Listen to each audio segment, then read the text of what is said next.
United States has hit a grim financial milestone. For the first time since World War II, our national debt is now larger than our entire annual economic output. Billions of dollars of commercial property loans are coming due in the next few years. It's causing some pretty big concerns in the financial sector. Maturing commercial real estate debt is set to peak at nearly $1.3 trillion in 2027, according to S&P Global. And the industry is facing a refinancing reality check with interest rates still well above pre-pandemic levels. Here's a number that should be burned into the brain of every American homeowner. Between June 2022 and December 2025, the Federal Reserve deliberately removed over $2.2 trillion in securities from its balance sheet, $1.6 trillion in treasuries, and $600 billion in mortgage-backed securities. And when you include the total liquidity drained from the financial system through the ripple effects across banking reserves and money markets, the Fed's balance sheet shrank from nearly $9 trillion to about $6.5 trillion. Roughly $2.4 trillion vanished from the system in just 3 years. But here's what nobody tells you. That money didn't disappear from some abstract Wall Street ledger. It was pulled directly from the same financial plumbing that determines whether you can get a mortgage, what rate you'll pay, and ultimately what your house is worth. And the housing market has been paying the price ever since. Today we're breaking down exactly what the Fed did, why they did it, why they were forced to stop, and what it means for your home value going forward.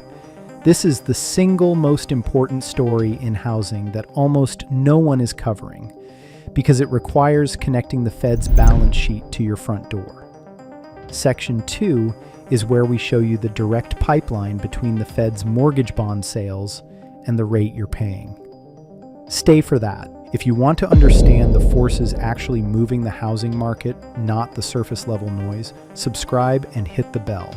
We connect the Fed to your front door every single week. Let's go. First, what the Fed actually did, in plain English. During the pandemic, the Fed went on the most aggressive money printing spree in American history.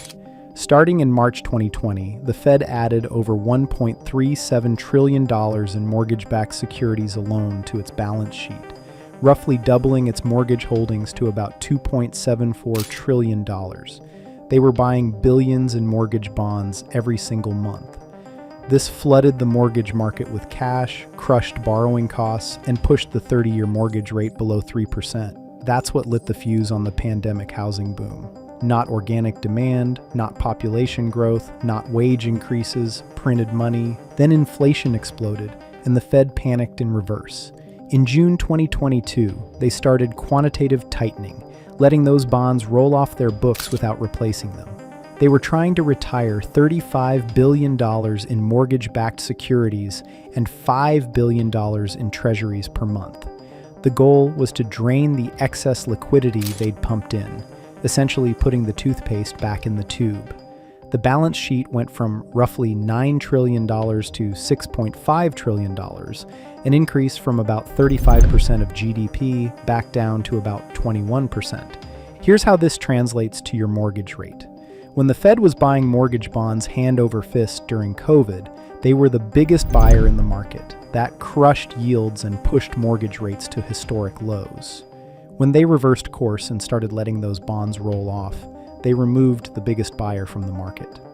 More MBS supply in the open market with fewer buyers means higher yields on those bonds, which directly translates to higher mortgage rates. That's the pipeline.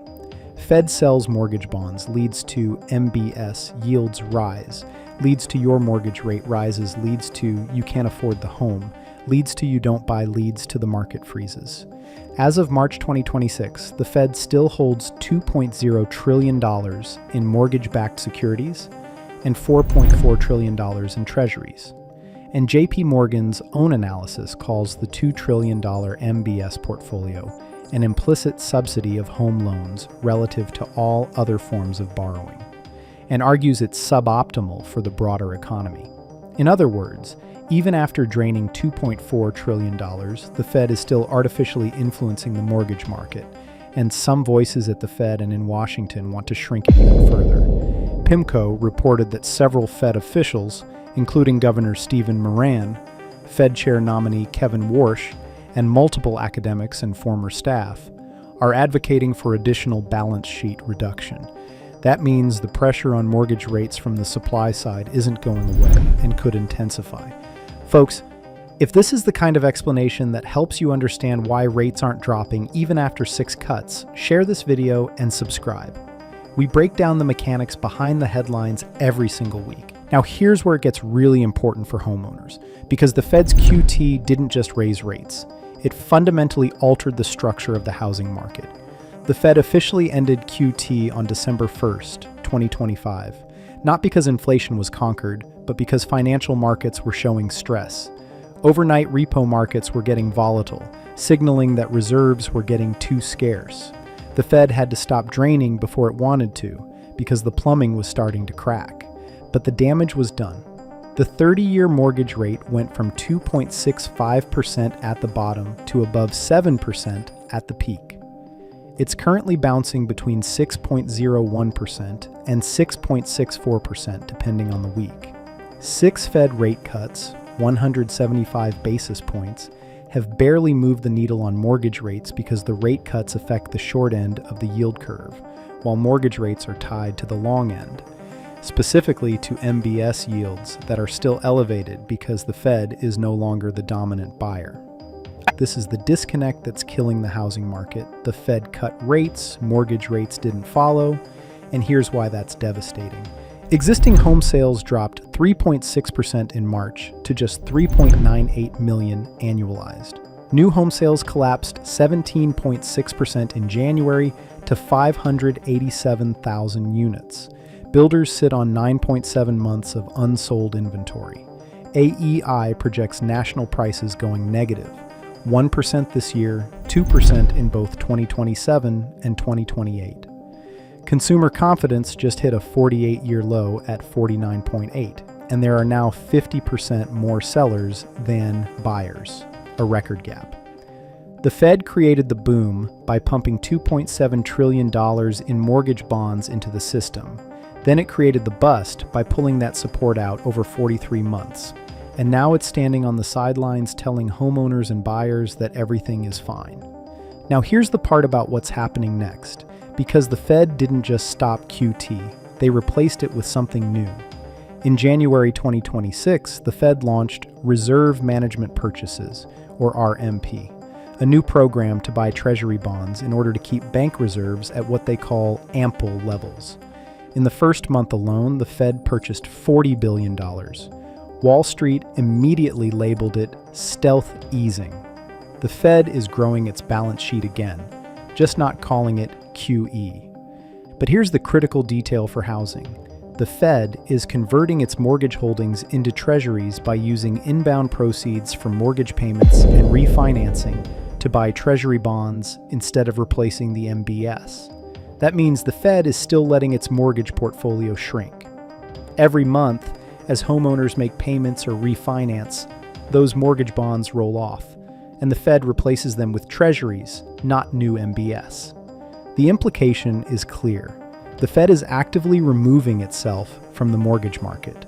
With refinancing and home buying at sluggish levels, this process will be very protracted, but the direction is set.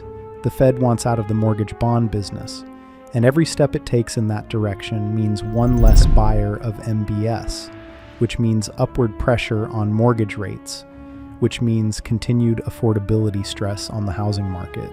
Some industry commentators have suggested the end of QT could pave the way for lower mortgage rates, but timing and magnitude remain highly uncertain. Translation, don't hold your breath. So, what does this mean for you? If you're a homeowner, understand that the single biggest force that inflated your home's value, the Fed's $2.7 trillion mortgage bond buying spree, is being reversed, not crashed, reversed, slowly, methodically over years. Your home's peak value was partially a product of the most aggressive monetary stimulus in history. The withdrawal of that stimulus is why prices are softening and why the Fed's rate cuts aren't fixing it. If you're a buyer waiting for mortgage rates to drop below 5%, the data says you could be waiting a very long time. The Fed still holds $2 trillion in MBS and is actively shrinking that position. officials are discussing further reductions. The structural support that pushed rates below 3% is gone, and it's not coming back. Buy when the math works at today's rates, not the rates you're hoping for. If you're a seller, price to a 6% rate environment, because that's where we are, and that's where the Fed's own actions suggest we're staying. Every buyer walking through your door is calculating their payment at 6+%. Your 2022 price assumed a 3% rate world. That world is over. Here's the bottom line. The Fed pumped $2.7 trillion into the mortgage market and created the biggest housing boom in American history. Then it pulled $2.4 trillion out of the financial system in 43 months and froze that market solid. It cut rates 6 times and mortgage rates barely moved. It ended QT, not by choice, but because the plumbing was breaking. And now it's quietly shrinking its mortgage portfolio while growing its treasury holdings, removing itself from the housing market one payment at a time. That's the story nobody is telling you. The Fed didn't just raise rates. It structurally altered the financial architecture that supports the housing market. And until that architecture stabilizes, which could take years, the housing market will continue to grind. Subscribe, hit the bell, and drop a comment telling us, do you think the Fed should start buying mortgage bonds again, or should it keep pulling out? That debate could define the next decade of American housing. See you in the next one.